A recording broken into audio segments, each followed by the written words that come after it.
Be making plans now. If you think the fire may be coming into your area, be making plans of what you'll do to evacuate.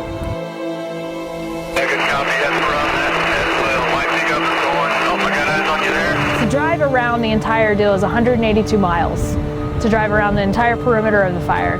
So we don't really have one area. We've got people really spread out. When you're trying to go through the smoke, trying to get around to the other side of it, you can't see your hand in front of your face.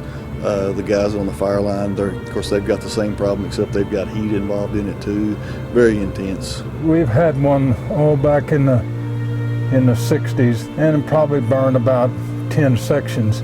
Well, this is more than that. You know, this is, I don't know how many sections this is going to be.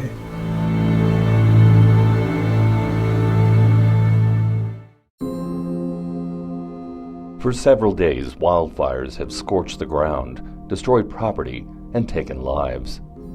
For generations on the dry grass, we've battled the chaotic sparks carried on a careless wind. The impact of fires on the minds of these daughters of the Republic of Texas. I find it real important to be prepared, not only because I've lived in the country where we worry about the wildfires, but because I've been in emergency management where we do planning and preparedness. Be aware of these high winds and the dangers, your barbecue grills, the fires from being stopped to the side of the road. A big problem is not being able to judge how far things are in perspective to where we were.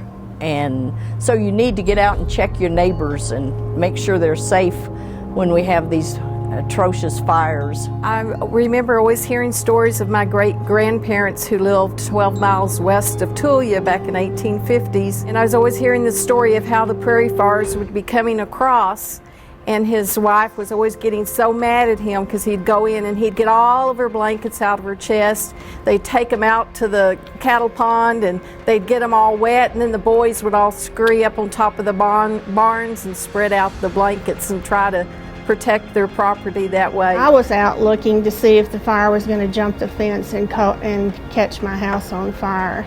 And miraculously, there was a dirt street by that fence, and I've always thought that it was the dirt street that saved the fire from coming to my house. And it was a very an experience that I'll remember for a long time because I had no control over it. How lucky we are and fortunate these days that we have men that are so willing to volunteer their time and join the firefighters and get out and face all that unknown and the dangers of the fires. It just makes me have great respect for all these people in the Panhandle that get out there and help. Celebrating the Panhandle spirit, Larry Lemmons, ABC 7 News.